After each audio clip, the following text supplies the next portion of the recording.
All right, well, welcome everyone. Sorry about that. Can you confirm whether or not you can hear me? You can confirm. Sorry, we had some technical issues. I started a new live. So if you can hear me, just please let me know. On my end, it should be working.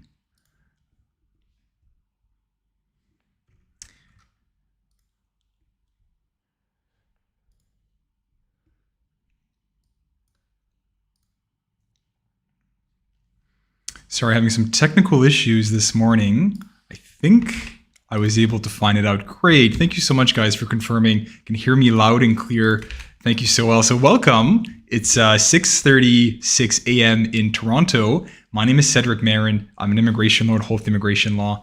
For those of you just joining me, I telework abroad, which means that I'm available to meet in the morning if you live inside Canada, or during the day if you live outside Canada. So this is going to be our first podcast. That's going to be the first live Q&A. That's going to be half in English and half in French. And I say half and half, so it's not necessarily bilingual. I'm not going to translate French to English and English to French, but we're going to talk about the benefits of if you speak French to immigrate to Canada. And I hope that you have questions in French. Donc, je vous souhaite la bienvenue. Merci d'être parmi nous aujourd'hui. Mon nom est Cedric Marin. Je suis un avocat au sein du cabinet Holt Immigration.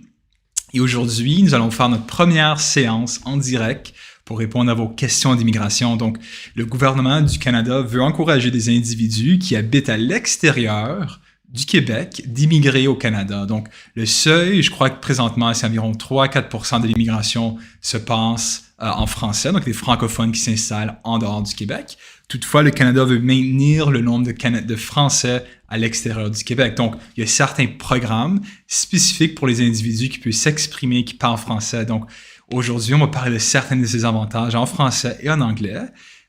Et je vais aussi prendre vos questions en français. Donc, si vous avez des questions, n'hésitez pas de m'écrire en français. J'aimerais prendre des questions en français aujourd'hui. Donc, si vous êtes ici pour la première fois, je vous encourage à me dire d'où vous êtes en train de regarder la direct. Donc, if you're watching for the first time, I encourage you to let me know from where you're watching from. It's always great to see where people are watching us from. So we have Mark. Thanks so much, Mark, for helping me loud and clear. We have Franklin. I can hear you. Thank you so much, guys. I was having some technical issues this morning. J'avais certains problèmes avec mon audio, donc je suis très content de voir que ça marche maintenant. So Mark says it's 4:30 here in the Northwest Territory. Well, Mark, good morning to you. I'm not sure a lot of lawyers are doing videos this early in Canada, but here we go. All right, if you have any questions, we have Franklin joining us from Lagos, Nigeria. We have also Ghislaine, dire bonjour. Cédric, bonjour à vous aussi. Ghislaine, si vous avez des questions en français, je vous encourage de les poser. J'aimerais répondre à vos questions en français aujourd'hui. Feel free to start asking your questions. Donc, si vous avez des questions, vous pouvez commencer à les poser.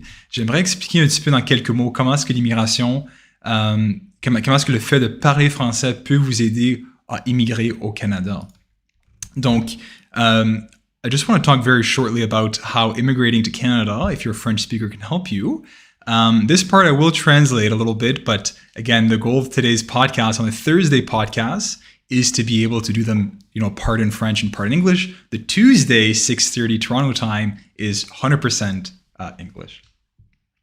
So very shortly, for my English viewers, if you do speak French, you can get a work permit, exempt from a labor market impact assessment under the Francophone mobility, in French, Mobilité Francophone Mobility Program over here. And this is what I'm going to be speaking about in French. And then you can also gain points for express entry without having an LMIA, but having a job offer because you're exempt as a French national. Not a French national, but someone who speaks French. So your nationality is not important. It's just whether or not you speak French.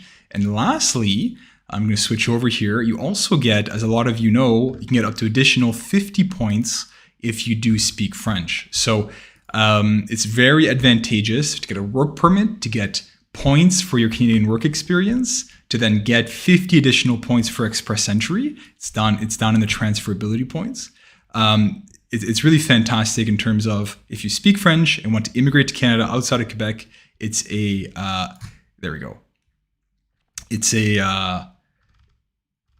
definitely an important thing to do. I'm just trying to find the actual place that tells us where you get your French points, but it's 50 additional points. There we go. Points for French language proficiency, so you can get up to 25 points if everything is at a 7 or higher, and then get an extra 5 points if everything is at a 5 or higher. So additional 50 points in total. So there we have it. Donc, pour ceux et celles, les francophones qui sont en direct, je vous encourage à poser vos questions. So, start asking your questions. Mais maintenant, nous allons expliquer un petit peu comment les avantages si vous parlez français pour immigrer au Canada. Et encore une fois, ça s'applique seulement à ceux et celles qui veulent immigrer à l'extérieur du Québec. Donc, ceux qui veulent s'établir en Ontario, en Colombie-Britannique, en Alberta, ces programmes ici s'appliquent seulement à l'extérieur du Québec. Le Québec a ses propres programmes. Donc, j'explique en anglais comment que, habituellement, vous devez avoir une étude d'impact sur le marché du travail. Donc, en anglais, LMIA, Labor Market Impact Assessment. Donc, et ça, c'est pour avoir un permis de travail. Donc, habituellement, les sociétés canadiennes doivent démontrer au gouvernement qu'ils ont besoin de travailleurs qualifiés pour venir au Canada, car ils ne peuvent pas trouver de résidents permanents ou de Canadiens pour faire le travail. Donc, pour les sociétés canadiennes, ça prend l'argent, l'expertise, ça prend 2 à 3 mois avant qu'ils peuvent obtenir l'approbation du gouvernement pour qu'un travailleur étranger puisse venir immigrer au Canada et s'installer au Canada pour commencer à travailler. Donc, c'est vraiment un atout, un avantage que si vous parlez français, vous pouvez obtenir un permis de travail qui est exempté de cette obligation d'obtenir une étude d'impact sur le marché du travail. Il y a certaines formalités, il y a certaines choses que l'employeur doit faire, mais en général, ça vous donne un avantage pour venir au Canada et commencer à travailler. Donc, qu'est-ce qui nous intéresse? C'est le cas de mobilité francophone. Donc, ça se retrouve sous les intérêts du Canada. Ici, on va descendre ici, on peut voir mobilité francophone, donc C16. On peut voir ici les critères pour immigrer au Canada en tant qu'individu qui parle français. Donc, on va se diriger ici nos critères généraux. Donc, l'employeur doit présenter une offre d'emploi. Donc, un employeur doit vous faire une offre, mais conformément à l'article, mais ils sont dispensés de l'obligation d'obtenir une étude du marché du travail. Donc, il y a certaines formalités à l'offre. Donc, c'est très important de suivre les critères. Donc, tu peux voir ici très fortement recommandé que les demandes se fassent en ligne, évidemment, mais il y a aussi certaines obligations pour la délivrance du permis. J'essaie de trouver les exigeants, qu'est-ce qu'ils doivent faire. Donc, on doit ici travailler dans une province à l'extérieur du Québec et aussi répondre aux exigences pour occuper un poste en gestion, un poste professionnel ou technique. Donc, en anglais, on dit NOC, OA ou B. En français, c'est le CNP. Donc, grosso modo, c'est vraiment un métier qualifié pour travailler au Canada. Donc, c'est pas n'importe quel métier, c'est vraiment O, A ou B. Donc, c'est des métiers, disons, d'avocat, de génie, d'informatique. C'est habituellement des travailleurs qualifiés qui vont remplir ces critères de O, A ou B. Donc l'employeur doit faire preuve que vous irez travailler à l'extérieur du Québec et aussi que vous remplissez les exigences du travail de O, A ou B. Il y a certaines autres formalités. Donc, par exemple, l'étranger devrait démontrer qu'il a obtenu un niveau 7 ou supérieur dans ses niveaux de test en français. Il y a certaines autres obligations, mais généralement, ce permis de travail est beaucoup plus facile comparé à obtenir un Labor Market Impact Assessment, une étude d'impact sur le marché. Il y a certaines autres obligations, donc l'employeur doit faire le permis, la demande dans un portail d'employeurs. Il doit aussi payer des frais pour faire la demande. Je crois que les frais c'est environ 200 ou 300 $, donc c'est pas cher comparé à une étude sur le marché. Donc voici la première étape pour obtenir un permis de travail.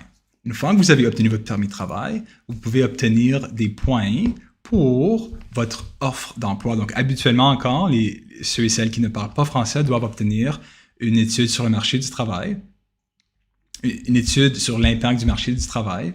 Et pour vous, donc il y a certains critères à répondre pour obtenir des points, 50 points pour avoir une offre d'emploi. Donc, vous devez travailler à temps plein sur votre permis de travail pour au moins 1 an. Vous devez ensuite avoir un deuxième offre d'emploi valide. Il y a certaines exigences assez spécifiques. Donc, vous pouvez ici voir les exigences requises. Donc, elle doit être récente, elle doit être présentée par écrit. Il y a certains autres critères, mais en général, ils vont vous faire une deuxième offre d'emploi. Et ensuite, dans votre cas, votre permis de travail valide qui a été dispensé de l'étude de l'impact du marché du travail. Donc, nous allons déjà vu que ceci, le C16, le programme de mobilité francophone, est un type de permis de travail qui est dispensé de l'étude de l'impact sur le marché du travail. Donc, ça vous donne des avantages pour obtenir un permis de travail, pour ensuite réclamer des points pour votre profil d'entrée express. Et tel que j'expliquais en anglais, vous avez aussi 50 points additionnels que vous pouvez réclamer pour votre profil d'entrée express, pour le système d'entrée express pour obtenir votre résidence permanente. Donc, ça dépend de votre niveau de test. Donc, si vous avez un 5 au niveau supérieur pour chacune des habiletés, donc écrire, parler, écoute et écriture. Donc, ou si vous avez un 7, vous pouvez obtenir jusqu'à 50 points. Donc, le 25 points pour le 7 ou plus, puis le 25 points pour le 5 ou plus. Donc, c'est vraiment avantageux de parler français, de pouvoir obtenir des tests de français quand ça vient au permis de travail, quand ça vient réclamer des points pour une offre d'emploi valide, quand ça vient au fait de juste parler français pour obtenir des points supplémentaires pour votre profil d'entrée express. Donc, voici un petit aperçu. Et je planifie de faire des vidéos en français pour ceux et celles qui veulent immigrer à l'extérieur du Québec, chaque jeudi à 6h30, temps Toronto. Donc, je vous encourage à poser vos questions en direct.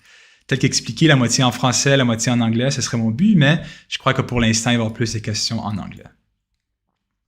So for those of you joining us in English, right, we talked about earlier, you can get an exempt, if you speak French, you're exempt from a labor market impact assessment. You then are able to obtain points, right, for your offer of employment. And then you can also get additional points just for the fact of speaking French. So very advantageous to encourage individuals that speak French to come and immigrate to Canada. So there we have it. I'm going to be writing a blog. I'll have more information on this, both in French and English. Donc, je vais écrire une blog sur les avantages pour immigrer au Canada en tant que francophone. Mais pour l'instant, je vais passer à vos questions. Donc, Ghislaine Hydro dit « J'applique pour Entrée Express en mars. J'ai toujours pas reçu la demande de passeport. » Donc, pour AINM. Donc, présentement, les délais sont assez importants pour Entrée Express. Donc, si c'était mars cette année, je crois que ça prend environ... je crois que le délai pour la catégorie économique on peut aller voir ici, donc sur le site web, on peut aller voir que pour travailleurs qualifiés présentement, ça prend jusqu'à 26 mois. Et au Canada, ça prend aussi assez longtemps. Fédéral, catégorie d'expérience canadienne, on peut voir que ça redescend à 15 mois. Je crois que plusieurs demandes prennent plus que 12 mois pour avoir une décision ou même la demande de passeport. Donc, dans votre cas, si vous avez fait demande en mars, je crois que vous devez toujours attendre pour une décision. Shintan Bindi says, hi from India. Hi to you too. I see you had a question you posted earlier, Shintan. I think you also wrote to me on LinkedIn. I'm sorry that I didn't get the chance to reply. I encourage you to answer your questions during the live Q&As or in the comments. It's mostly that's going to have your highest chance of getting it answered. All right, Shintan says, hi Cedric, as per Cedric's draw, 504 was the cutoff. My CRS is 500. So should I expect an ITA next draw? Shintan, excellent question. I actually, in our newsletter that's going to be coming out tomorrow or Friday, I actually went ahead and I asked all our lawyers, when do they think that it's going to drop below 500? Mark thinks it's going to happen next draw. Right? We have Alicia who said in the end of October, and Chanel said, I think 2 or 3 draws, but if you're not already subscribed to our newsletter, and Shintan, I'll come back to you in a moment, but this is a great opportunity just to show you how you can subscribe to our newsletter.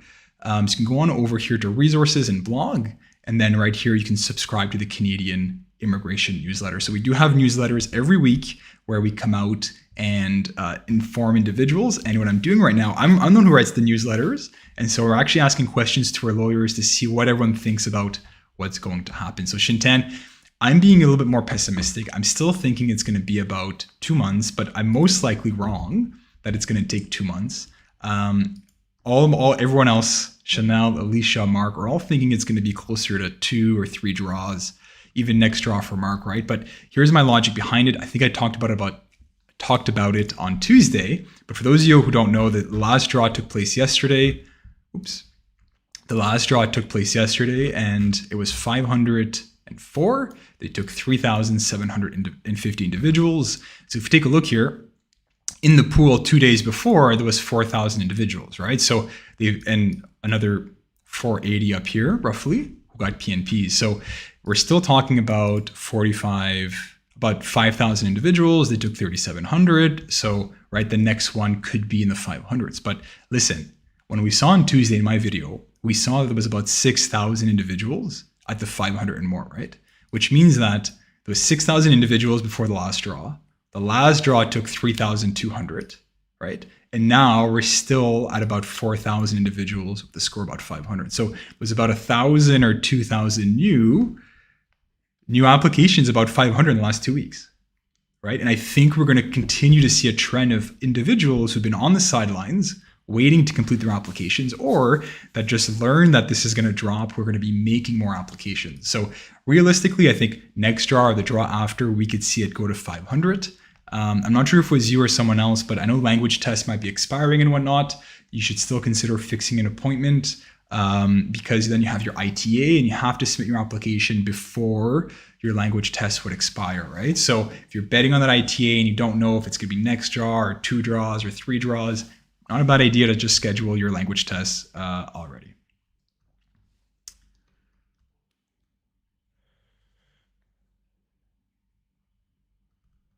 All right, let's try to find the next question, Shintan. Again, Shintan, I hope that I'm wrong. I hope that it's next draw, it's under 500, but I think that a lot of people are making new applications and PNPs continue to take draws, and so we'll see what happens. All right, Amara Touré says, hi. If refused an open work permit as a spouse of a qualifying visitor, can one apply for a visitor visa and attempt a fresh open work permit from inside Canada if the visitor visa is granted? In most cases, absolutely not. It's not going to work. The fundamental principle of work permits is that you must apply for them outside of Canada. Getting a visitor visa, coming to Canada with the hopes of finding a job and switching to a work permit does not work. There are some temporary public policies in place for individuals who are already inside Canada, who already had work permits, who were forced to switch to visitors because of COVID or different reasons, but all related to COVID. But it really applies to individuals who were in Canada during COVID and already had work permits or already studying inside Canada, right? You cannot do this. You can't just get a visitor permit. And if it's even issued to you, you're already rejected your open spousal work permit and then just find a job. And we can take a look at this in more detail. Let's go straight to the immigration and refugee protection, the regulations. And let's go take a look at who can apply for a work permit inside Canada. All right, so let's scroll down, and we're gonna go work permit, right? So we have application for work permit. So this is the rules, and let's go take a look. So a foreign national may apply for a work permit anytime before entering Canada, right? So this is the general principle that we talked about. And then if we come here later at the bottom, we have application after entry. So application inside Canada. Let's go take a look here, right? So a foreign national may apply for a work permit after entering Canada if they hold a work permit, right? So this is you're doing an extension. That's not your case. You're working in Canada under the authority of 186. That's not the case. You hold a study permit. That's not the case. You hold a temporary resident permit. Again, that's not the case. There we go. A family member of a person described in paragraph A to D, right? So here, if refused an open work permit, as a spouse of a qualified worker, can one apply for a visitor visa and attempt a fresh open work permit application from inside Canada if the visitor visa is granted? So again, generally, you must apply from outside Canada. That's the rule. In your case, you would be a family member, spouse, yeah. So if you're married or common law, you would be able to apply for it after entering Canada. There's some restrictions. So you also need to take a look at whether the open work permit for the spouse allows you to do it. So we take a look at that as well. Some work permits, you can't do it. Some work permits, they allow you to do it. So let's go take a closer look here. So what we're interested in is the C41. Spouse of common law, partners are skilled workers. And after here, we're going to talk about the general eligibility for spouses of skilled workers. And then we can take a closer look at their requirements. Does not hold. So here's what your spouse needs to meet. So holds a valid work permit, authorized to work in Canada for 6 months or longer. They have to work in a NOC OA or B, physically residing in Canada in a genuine relationship, so married or common law. And then there's going to be more specific rules that also apply with what the type of work permit that your spouse has. So for example, if they have a postgraduate work permit, there's going to be different restrictions. If they're on an LMIA, there's going to be different restrictions. So this question takes a little bit more research, but generally speaking, based on what we've seen here, it would be best to apply for the work permit outside Canada like you did. Then again, I don't know if they're even going to grant you the visitor visa, depending on why you were rejected for the work permit, right? Like if it was for lack of intent, lack of ties, generally speaking, they want you to apply outside for the work permit. This being said, there's some exceptions. And what I can think of is, for example, if your spouse has a PNP, right, the spousal open work permit can be submitted inside or outside Canada with or after the principal foreign national's work permit. So some of them have specific instructions depending on your specific situation. But just to answer your question in general terms, we saw that the principle is that you need to apply, they want you to apply from outside Canada, right? In some cases, you can apply from inside Canada under Regulation 199, and then depending on your specific situation, there's going to be more restrictions in terms of when and how they want you to submit the open spousal application. Again, if you've been rejected a visitor visa, a work permit because of ties, of money, and all that, the chances that they give you a visitor visa on the same situation without anything changing is something to further explore. But you can head over to our website. Whole Law. At the very top, you can speak with a lawyer, and at the very bottom, you can look at our different colleagues, what the areas that we focus in. I tend to focus more on the litigation, the judicial reviews, the rejections. I also do express entry and PNPs, right? So we have all the information here about what we do, and then we have until tomorrow our reduced rates just for this last week. First time we're trialing it to see whether or not it's working. And then here we have my time zone as well, so available in the morning. But listen, Amara, it really depends on your specific situation, and I would strongly encourage you to apply outside Canada because the same reasons why you were rejected the work permit could be why they reject the visitor visa. And just because you have a visitor visa doesn't mean that they're going to actually let you into Canada once you're at the border, right? That's when they actually make the determination is at the border. All right, we went into a lot of detail for this question. It's an interesting question. Let's keep this going. Where does your office located in Toronto, Moses? So we're actually a virtual law firm. So this means that we actually telework from home. You're speaking to you from my house right now, and I'm currently teleworking abroad. We do have Chanel is in Toronto, also teleworking. And after we have Alicia in Calgary and Mark in Lethbridge, both in Alberta. So we have lawyers a little bit everywhere. And this is how we're able to minimize costs, overhead costs for our clients, and also be able to meet without having to drive, park, and whatnot. So we're located online. And again, I just showed you how you can reach us if you're interested. All right, let's find our next question.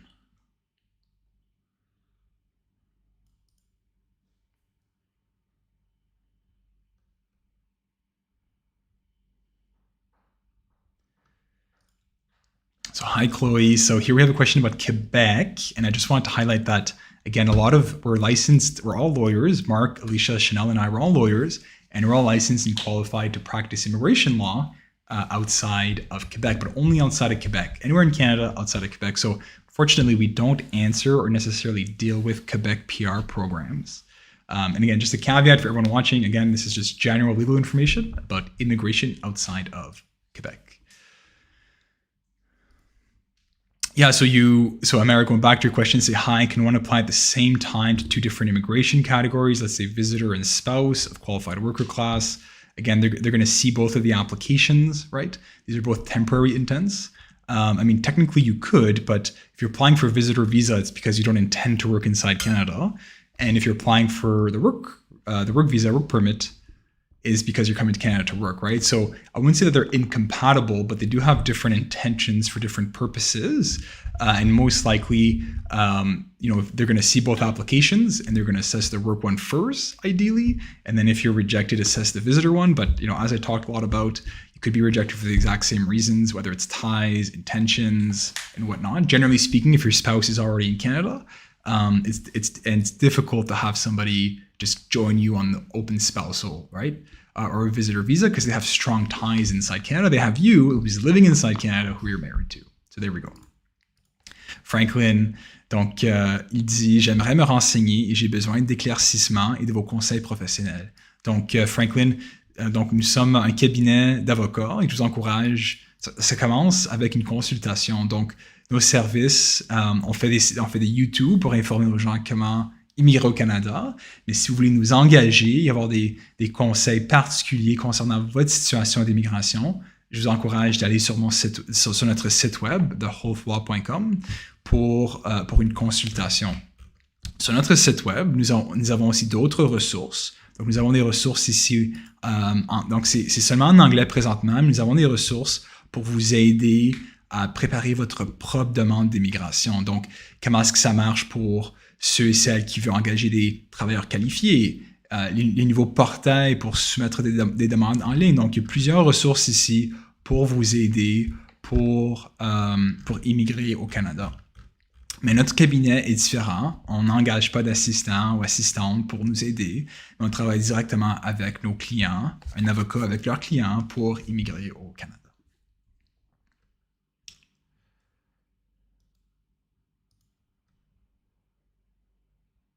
All right, so now we're looking for our next question. On regarde pour notre première question. Donc, Franklin, suivi à votre question, comment puis-je migrer au Canada avec ma famille en utilisant la route étudiante?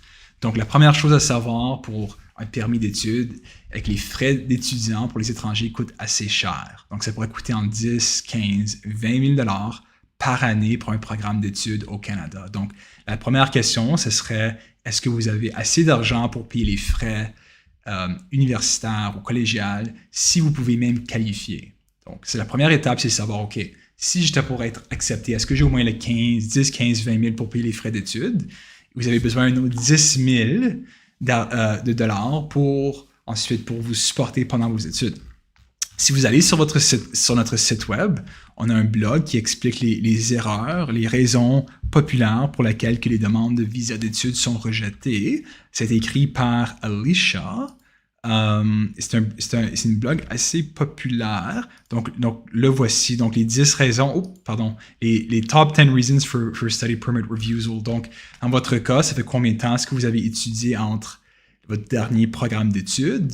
Est-ce que vous avez plusieurs demandes de visa qui ont été rejetées? Est-ce que vous avez déjà des demandes de résidence permanente? Donc, résidence permanente, intention permanente, comparée à intention temporaire avec un permis d'études. Est-ce que vous voulez apporter vos enfants au Canada? Donc, dans votre cas, oui, vous voulez apporter vos enfants. Donc, lisez ici pour savoir plus comment immigrer au Canada avec vos enfants et votre femme. Ou vous allez voir ici que ça peut être plus difficile si vous avez l'intention d'apporter vos enfants et votre époux au Canada. Et la raison pour laquelle, c'est que vous devez démontrer que vous allez retourner dans votre pays après votre programme d'études. Donc, si vous apportez votre époux et vos enfants, vous démontrez aux autorités que vous voulez vraiment venir au Canada avec l'intention d'immigrer d'une manière permanente. Et c'est différent de l'intention temporaire. Donc, dans votre cas, votre pays, votre carrière, le nombre d'années depuis votre dernière étude, votre spécialité, le programme que vous faisiez demande, si vous avez déjà la famille au Canada. Il y a plusieurs raisons pourquoi votre demande de permis d'études pourrait être acceptée ou rejetée, mais grosso modo, c'est vraiment l'intention temporaire si vous voulez immigrer avec votre famille. All right, Frank has a questions on the Canadian police certificate for Europe country you have visited for more than 6 months. Yeah, so we can go take a look here on the requirements for police certificates. So for express entry, or for immigration and citizenship, when you're going to be making an application for PR, you have to provide a police certificate. Frank, if you're still with us, can you tell us what you applied under? What program you applied under? Is it express entry? Is it federal skilled workers? Canadian experience class? There's gonna be different requirements, and the reason why I'm asking is because if we go over to the completeness check for express entry, it talks in more detail about what they expect for police certificates. So this is what needs to be provided: medical exam, police certificates. So take a look at the completeness check. Take a look at the completeness check for police documents. You're going to see that, yeah, for countries that you resided, so you no longer reside inside, you must have a police certificate that was issued in the last time that you stayed in that country, right? So if you have so I don't think I completely understand your question, but you do need to provide that police certificate if you visited Europe for more than 6 months. If you're in France, right, you would have to provide a police certificate for more than 6 months. If you currently live inside the country, there's different requirements. And again, these are required upfront. So don't wait until you get your invitation to apply to start gathering police certificates, right? You should really be looking to request these if you don't live in the country anymore before you get your invitation to apply, so that when your invitation to apply arrives, you put it together and you submit it. And here it talks about expiry dates as well. Generally speaking, if you haven't returned to the country, right, or lived in it for more than 6 months, they're not going to require you to have new police documents. So take a look here at what they want for police documents. Again, this is completeness check for express entry. You can also take a look here at just the general police where is it? The general police, I lost it, but anyway, the general police requirements as well for PR programs, right? Because it's going to depend on your program that you're immigrating under. All right, Chloe says, if I plan to live in Quebec, but I did my studies in Ottawa, can I apply for PR in Ottawa but come to Quebec later? So it's a good question. The eligibility for express entry. So again, we're assuming under express entry, there's other PR programs, but let's just assume under express entry and under the Canadian experience class. And there's actually, it tells us here about where you plan to live in Canada. So I would not recommend to try to get your PR in Ontario, Ottawa, and as soon as you get your PR, you cross the river, cross a bridge, and then move to Quebec permanently, right? So it's really plan to live outside of Quebec. It's not currently living in Quebec at the time of currently living in Ontario at the time of the application. It's not also will never move to Quebec, but your plan to get PR in Ottawa and then move to Quebec when you have your PR is not allowed. It's not what they want you to do. They want you to, because Quebec selects their own skilled workers. So if you plan on living outside in Quebec, you should go through the Quebec immigration. This being said, if you already have your PR, this is not you, Chloe, but if you already have your PR and you're interested in changing provinces or moving somewhere else, the PRs are allowed to live anywhere inside Canada, right? But this being said, you can't make the application with the intention to just change provinces, go straight to Toronto, go straight to Montreal as soon as you have your PR. They could actually come back and revoke your PR, saying when you applied for PR, you told us you're going to work in Toronto, you're going to work in Sudbury or work in Ottawa, and now you've clearly moved to Quebec, right? So you did not have that intention of establishing outside of Quebec, and they could revoke your PR. So it's a risk you don't want to take. I would definitely recommend that if you have the intention to go to Quebec, that you apply through the Quebec program, and if you have the intention of immigrating, in Ontario, BC, and whatnot, that you really have the intention to live there after you obtain your PR. Again, other PR programs have different requirements. Some will require you to stay in a specific Atlantic province, to stay in a rural community. Again, where Canada is giving you the PR, right, with the intention of trying to get people like you, Chloe, who speak French, qui veut immigrer à l'extérieur du Québec. La raison pour laquelle, c'est que le Canada a besoin des francophones à l'extérieur du Québec pour maintenir le seuil de francophones actuel.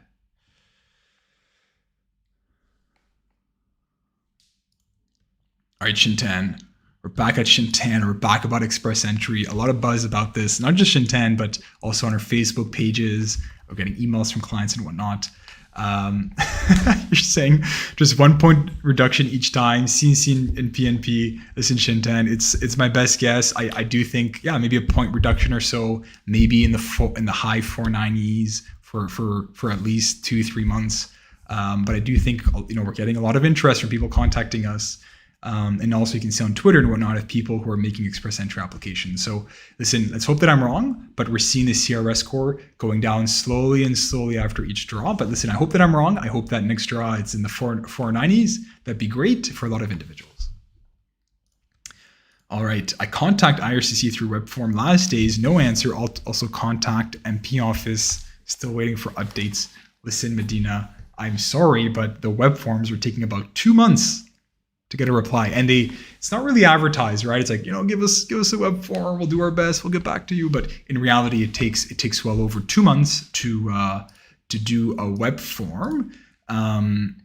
And to get a reply. And a lot of people who've already done web forms, you're going to ask them, specific questions about documents, requirements, eligibility, and whatnot. But in reality, you get a reply back like, you need a visa to enter Canada.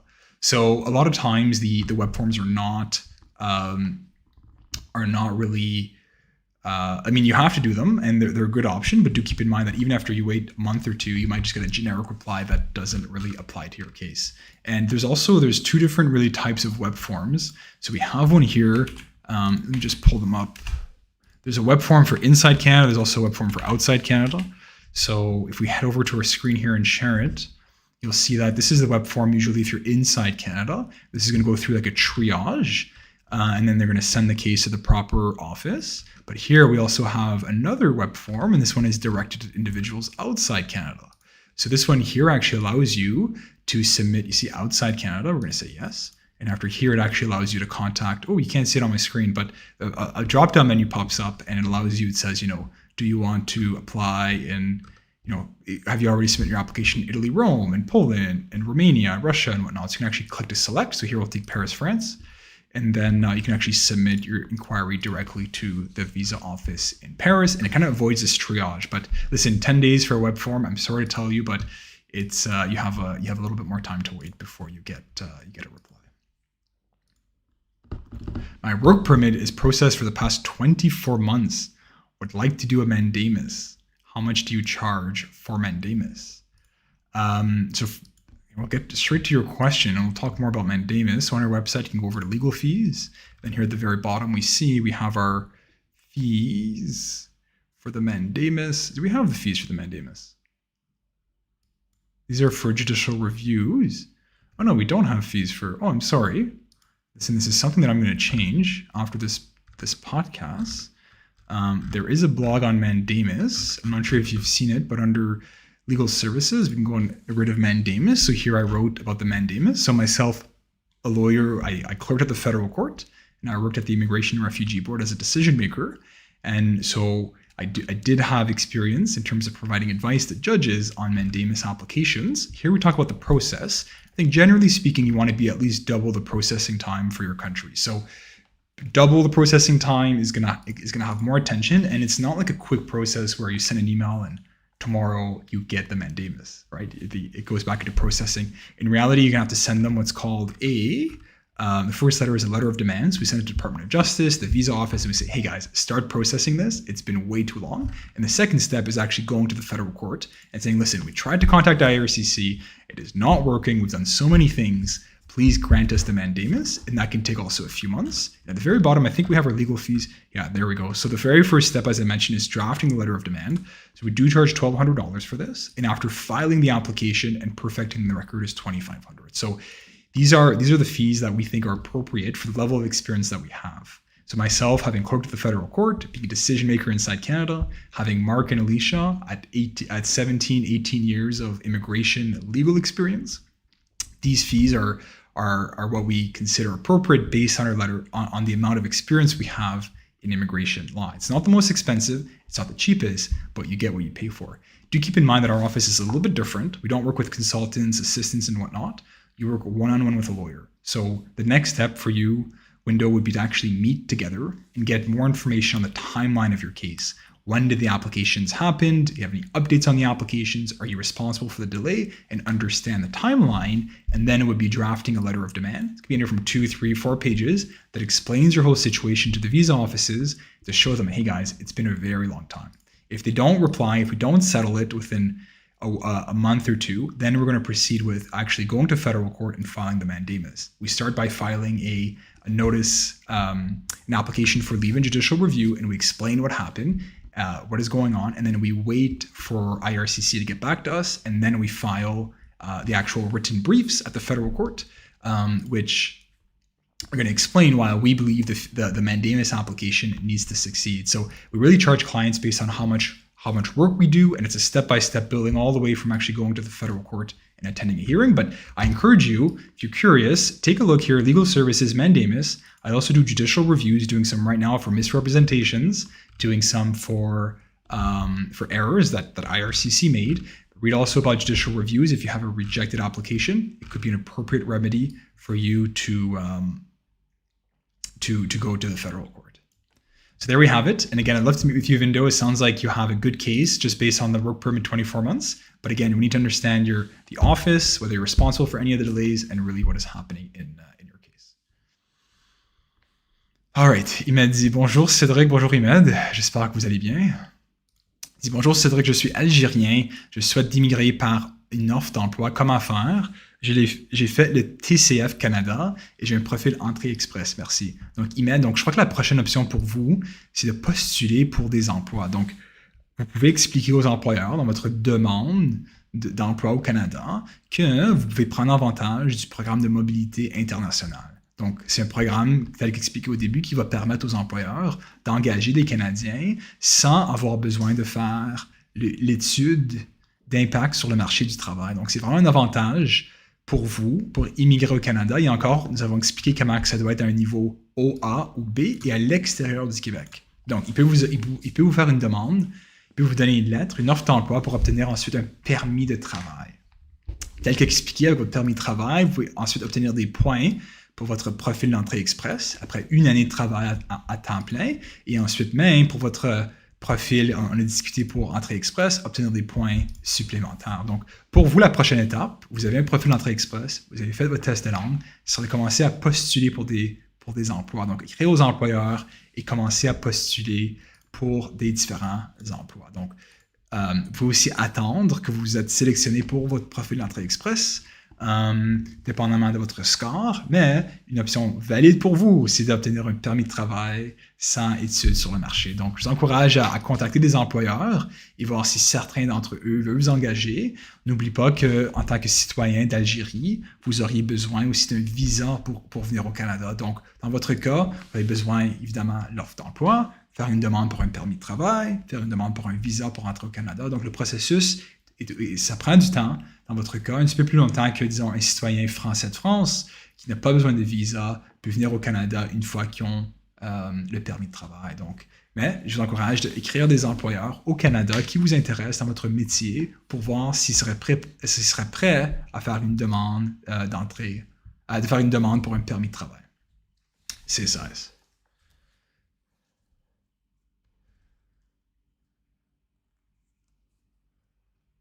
All right, Medina providing a little bit more information saying, I submitted my outline spousal application. Right, so spousal applications are taking about 26 months right now.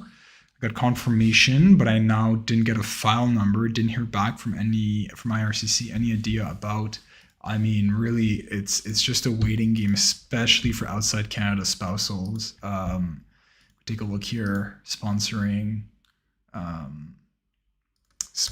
Spouse or common. So it's dropped down recently. Yesterday it dropped down to 23 months, but it's still a substantive amount of time. There's really no shortcut. Like we just talked about the mandamus. Usually the mandamus, we're talking about double the amount of time for the processing delays. Unfortunately, you're not even at 1 year. You're only going to get a file number when they actually start processing your application. You get the acknowledgement of receipt when it's assigned to a visa officer. But unfortunately, Medina, right now it's just a little bit of a waiting game. Just trying to wait until you get more of an update.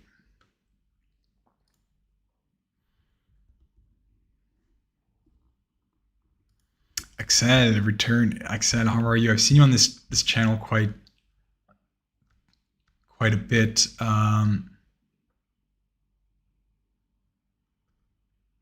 right, Axel says federal skilled workers outline. I submit a PR and medicals in September. Can you explain the process? Criminality, security. Thank you a lot. Yeah. So the next step really is that you're waiting for an update that's going to say past medicals, right? So you've already submitted your application.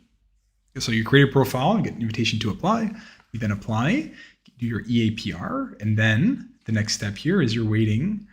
They send you a letter for the medicals, which you've done, and now we're waiting for an update in your application that's going to say past medicals. The next step, is criminality and security. So it's possible that, for example, they ask you for more information, they want more details. It depends on your country, your jobs, that type of stuff.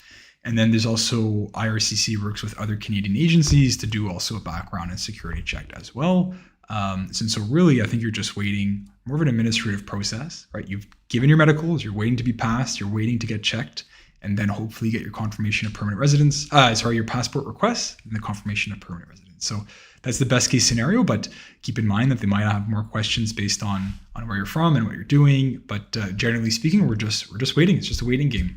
Enjoy the last few months, hopefully inside your country and with your family, because once you come to Canada, I'm sure you're going to be working hard to get your citizenship. Medina, that's my first question. Medina, did we answer this question? Yeah, we answered this question again, 23 months, just hang on tight. You're only gonna get a file number and acknowledgement of receipt once they assign it to an officer. All right. Vinod, who asked about, who's asking right now about Mandamus application, said, if I already filed a letter of demand, it's been more than 2 months, still haven't received any response from IRCC. So Vinod, did you submit this? Here you're talking about like submitted by web form, the letter of demand. You could also see whether or not you could also provide it. Let's see here. In terms of the justice, let's see if I have the link here.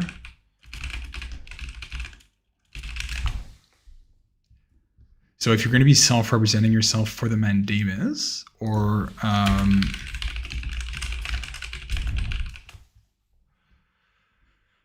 trying to find here, there was service on the Crown. So if we flip around here, so the Department of Justice is the lawyers for IRCC. We're going to be essentially opposing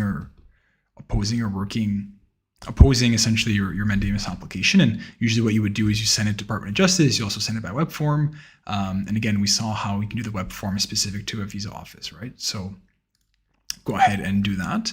And then here, depending where you are, there's different email addresses you can contact and send your letter of reference, your letter of demand as well. And in Ontario in particular, there's a special email that deals specifically with immigration. But again, this is really just for federal court stuff, right? Don't spam this inbox with irrelevant IRCC stuff. This is really to dealing with courts, dealing with going to the federal court with federal court issues.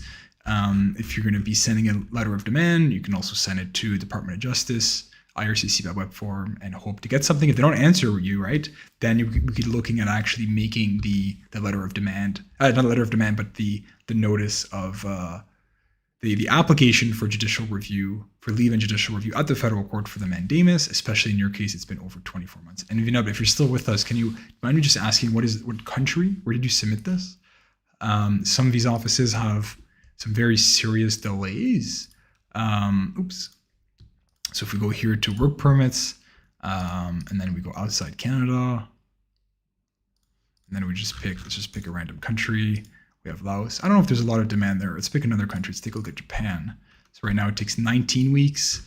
We can go, for example, Burundi. We're talking about 16 weeks.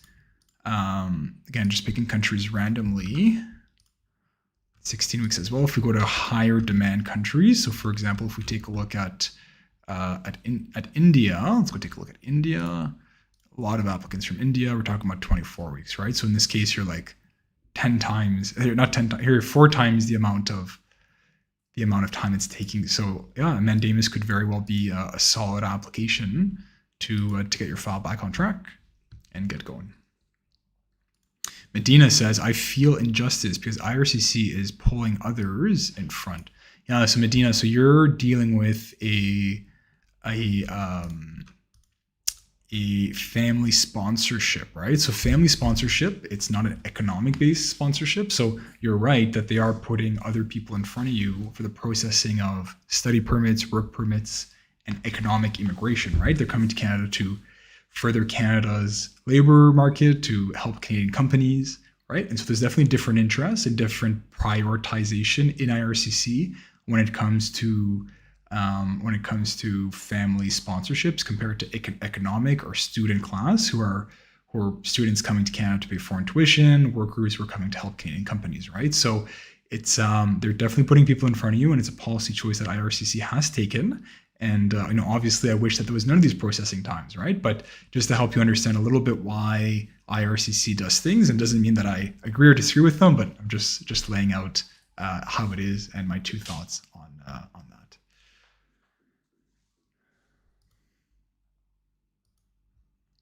All right, Shintan says, can we put spouse's work experience in personal history, not in work history and EE profile? Is it valid? Yeah, so when you create your Express Entry profile, and you're going to be looking at jobs for your spouse and for yourself that you're claiming points for. So you're only putting jobs that you want points for, like, right? You have a NOC A position, 2 years of continuous full-time experience in Canada, and you want to get your points for the Canadian experience class for eligibility, for your CRS points, right? And then, so this is going to be the profile that IRCC is going to assess for points. Once you get your invitation to apply, you do have the personal history section, and it's going to have to disclose all the jobs you've had since the age of 18 or the last 10 years. And so in this, you would then explain all the different jobs, right? The internships, the part-time work, the jobs in your home country if we're going back to 10 years. Read the question carefully, but yeah, they're going to be looking at the last 10 years, your whole personal history. So if your spouse, for example, is working in a NOC C or NOC D and is not getting any points for Express Entry, right, you would not declare it in the profile. But then when you receive your invitation to apply and when you're going to submit your PR application, that's when you would go ahead and declare all the work experience. All right, we're going to wind up our live Q&A. Again, we are Health Immigration Law. You can head over to our website. On here, a lot of free resources to our blogs. We have reviews from other individuals that already worked with us. We have our legal services page. So if you want to look at what we do and how we do it, we're really branching out and creating new content. So our content is different from other law firms. It's very different from what you see online. And our goal is to be as detailed and helpful for individuals. So if you're very serious about doing your own application, or if you want help, I strongly encourage you to go to our website. We have videos, we have information. Again, this webpage is much, much longer than it has to be, but definitely take a look. We have stuff on study permits, blogs. We have lots of information that can help you immigrate to Canada. We're obviously here to help. We have a lot of experience. So you can go ahead and speak to a lawyer. And for me, as I mentioned, I'm available in the morning, as early as you can. I'm teleworking abroad. So up until about 10 a.m. in Toronto, I'm available to meet with you. Go ahead here and book a consult at 25 minutes. 50 minutes, and here we have my time zone. So I'd love to speak to you to immigrate to Canada. CRS score are going to drop, which means that you may qualify for permanent residence inside Canada. So I encourage you to speak with me if you want to do that. All right, let's take our final questions here, just to wrap up our chat.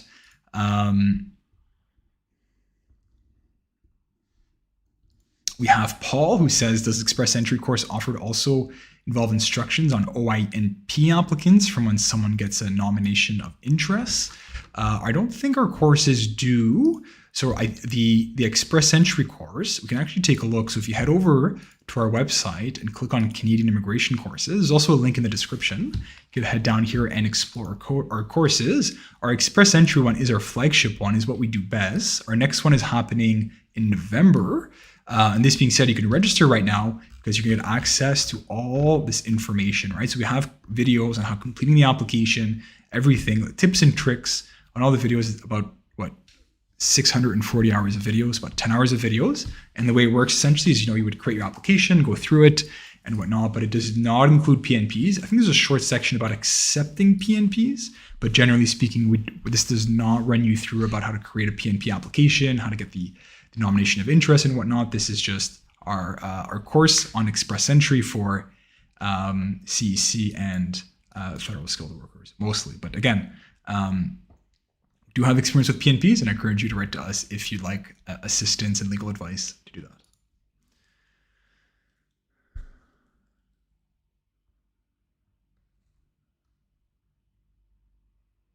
All right, let's take a look.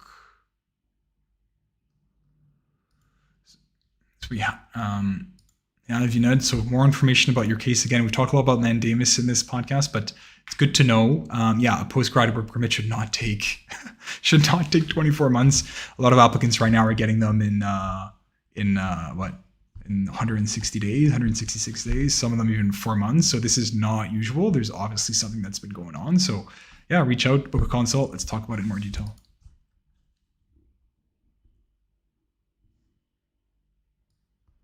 I've said more comments. I appreciate it.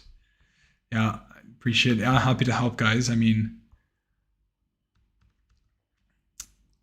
yeah, I see also Medina, your newborn child. Yeah, I mean, it's difficult. I mean, immigration sometimes is very difficult, and it's not easy. I mean, Canada has its own interests about who they want to select for immigrants, and sometimes you have your own interests about your family, children, and whatnot. And yeah, it's and sometimes it can be quite difficult, guys. Let's see if we can find a final question here. Shintan asking about express entry profile for more than a year, and if I change it, will they now create a negative impact? I strongly encourage you to have a properly completed express entry profile with accurate information. So based on further research and discussions, if the work experience doesn't get you points, if you can't get the reference letters, I would only claim things that is well documented, that meets the completeness check, that's going to get you points when you create your profile. It's clients sometimes will add stuff in, recalculate points, go back in and whatnot. Not necessarily recommended, because every time you press transmit, you have to enter that it's accurate. This being said, if you go ahead and remove it from your profile, there's no problem, as long as you declare it when you get your invitation to apply, when you actually apply for permanent residence. So there we go, guys. This is going to conclude. So Franklin says, if my spouse is studying for a graduate program, can her family come with her to Canada? So Canada, the way that we define family for immigration purposes is different than you define family, in everyday life. So here, family, for example, cousins, nephews, aunts and uncles, sisters and brothers, no. When it comes to children, again, it really depends on your personal situation, about ties in your country of origin, Franklin. These are all important questions as to whether or not you have the temporary intent. But generally speaking, right, and a lot of who've already had PR, you once get your PR or even citizenship, your parents can't just come to Canada, right? There's a whole process, either through a super visa or through a lottery happening, every year, every 2 years, or who knows when. But right, you can't come to Canada and then bring in, all your parents, bring in your sisters, brothers, nephews, nieces. Generally speaking, family, again, generally speaking, there's different definitions under different programs, but family, we're talking about spouse and children for immigration purposes, right? And again, then we're dealing about temporary intent. So can you show you have a temporary intent if you bring your whole family, your whole kids, your spouse to Canada, but you don't have a job in your home country and you don't have any work experience as well, and you don't have any property, and it's been 10 years since you've last studied, right? These would all increase the risk of refusal. So difficult question to ask, but generally speaking, no, you can't just bring your whole family once you come to Canada. They can immigrate to Canada through different pathways, right? They can do their own work permit application. Again, this is just a short overview of family and whatnot. So there we have it. Again, my name is Cedric. You can head over to our website, Whole Immigration Law. It'd be my pleasure to speak with you. Again, we have a lot of resources, our blogs, our Canadian immigration courses, our YouTube channel. There's a lot of links in the description, so please have a look. And if you're interested to speak with a lawyer, head on over to our website. We have Alicia, we have Chanel, and we have me available in the mornings, or if you're abroad, available on your time zone. And again, we have links to everything we do, litigation, the mandamus, the reconsideration requests, a lot of information. And again, different from other websites, this is super detailed. And I hope that you appreciate how detailed it is. So there we have it, guys. Have a wonderful weekend, and I'll speak to you on Tuesday at 6:30 a.m. And Tuesdays is 100% English. Thursdays, I want it to be 50% French, 50% English. So there we have it. Thanks so much, guys. Bye.